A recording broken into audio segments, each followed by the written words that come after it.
Bismillahirrahmanirrahim. Assalamualaikum warahmatullahi wabarakatuh. Alhamdulillahi rabbil alamin. Wassalatu wassalamu ala asyrafil mursalin wa khatamin nabiyyin wa sayyidil awwalin wal akhirin wa rahmatillahi lil alamin. Sayyidina wa syafi'ina maulana Muhammadin wa alihi wa sahbihi wa atba'ihi wa dhurriyyatihi wa atratihi wa azwajihi ummahatil mu'minin. Amma ba'du. Muslimin muslimat, mu'minin mu'minat, sha'imin sha'imat, qanitin qanitat, dimanapun berada, mudah-mudahan Allah Subhanahu wa Ta'ala senantiasa melimpahkan rahmatnya kepada kita semua. Amin ya rabbal alamin. Jumpa lagi bersama saya dalam program di mana kita akan mengupas tuntas serta memecahkan berbagai tanda tanya masyarakat kita seputar hukum atau fikih berpuasa. Di bulan suci yang mulia ini memang banyak hal yang dipertanyakan oleh masyarakat kita, dan itu sekali lagi merupakan satu hal yang kita syukuri sesungguhnya, menunjukkan bahwa mereka masih memperhatikan apa yang telah ditetapkan oleh Allah melalui hukumnya.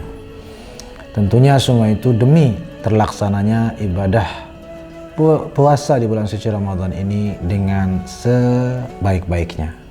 Karena itu langsung saja barangkali saya akan membacakan salah satu di antara sekian pertanyaan yang telah masuk, dan alhamdulillah ada beberapa pertanyaan sudah kita jawab sebelumnya. Dan kali ini pertanyaannya berbunyi, memberi orang berbuka puasa, kita juga dapat pahala puasa orang tersebut tanpa mengurangi pahala puasanya. Apakah boleh kita tidak berpuasa? Kan pahalanya sudah ada lewat memberikan orang berbuka. Baik, ini unik juga pertanyaannya, walaupun agak-agak nyeleneh sedikit. Oke, tidak masalah. Pertanyaan ini memang didasari oleh logika yang gimana ya, yang terlalu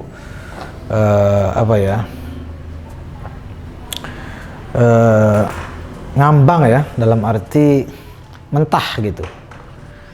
Karena ada ungkapan di mana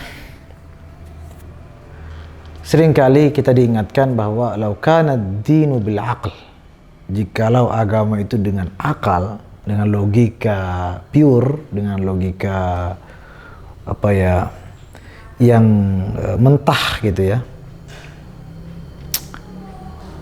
dengan segala keterbatasan akal itu, apa katanya, apa diungkapkan di situ dalam sebuah riwayat, maka hendaknya ketika mengusap khuf, itu kan ada mengusap khuf, itu di bawahnya bukan di atasnya.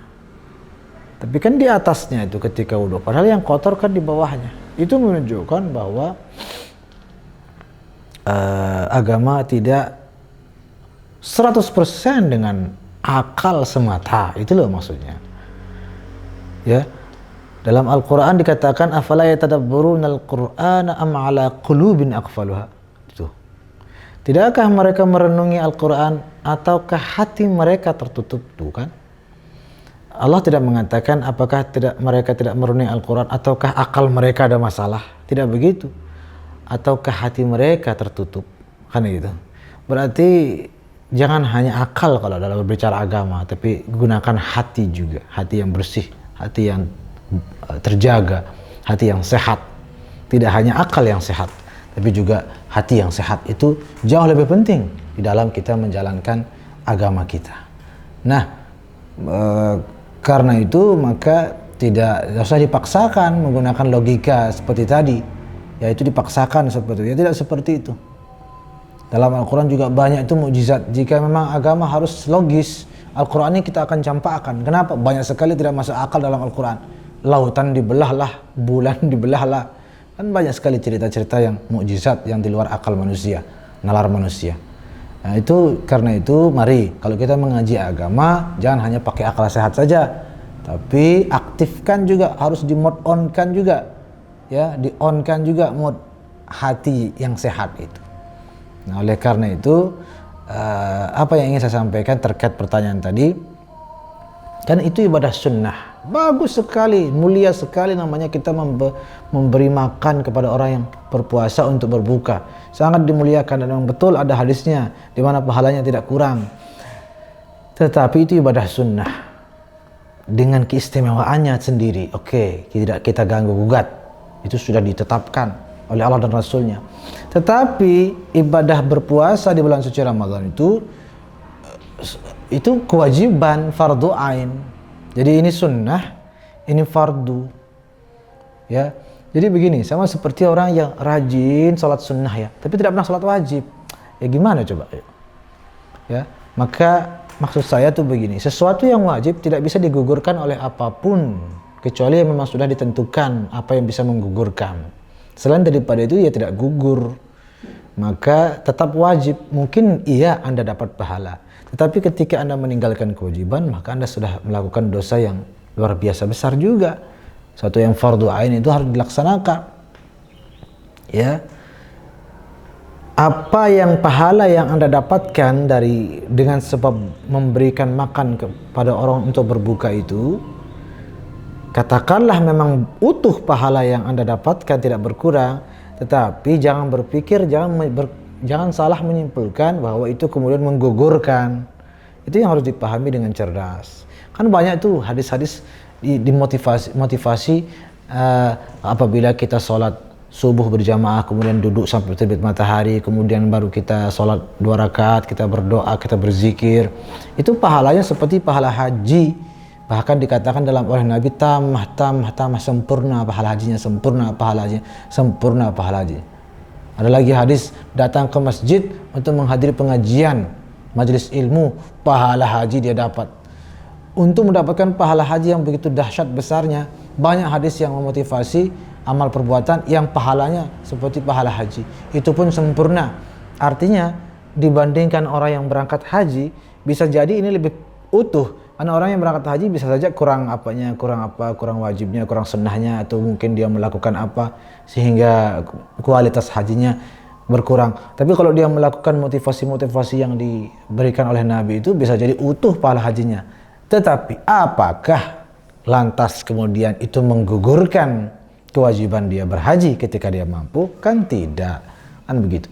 Jadi tetap dia harus melaksanakan haji jika dia mampu, walaupun dia sudah mendapatkan pahala yang serupa bahkan lebih. Tidak bisa dianalogikan seperti tadi. Justru dikhawatirkan dengan analogi yang tadi ada unsur mempermainkan agama, ada unsur meremehkan ajaran agama, termasuk kewajiban ini kan diremehkan. Puasa Ramadan itu kan bukan anjuran tapi kewajiban, wajib dilaksanakan. Jika mengandung unsur seperti itu, maka sangat-sangat tidak menutup kemungkinan pahala sunnah itu pun ya luntur, ya tidak jadi dapat. Jadi malah nihil, tidak dapat apa-apa. Karena itu yang wajib laksanakan, yang sunnah laksanakan. Jika Anda melaksanakan yang sunnah, maka lebih-lebih yang wajib tentunya harus lebih diperhatikan. Mudah-mudahan kita semua menjadi muslim dan hamba-hamba Allah yang taat kepada Allah dengan ketaatan yang sebaik-baiknya dan sebenar-benarnya. Karena itu mengaji dan mengaji, ya, jangan pernah berhenti mengaji, minal mahdi ilal lahdi, dari buayan hingga kuburan. Mudah-mudahan bermanfaat. Selamat berbuka. Wallahul muwaffiq wal hadi ila sabilir rasyad. Wassalamualaikum warahmatullahi wabarakatuh. Marhaban ya syahrul Ramadan, selamat menunaikan puasa. Marhaban ya syahrul mubarak, selamat berpuasa.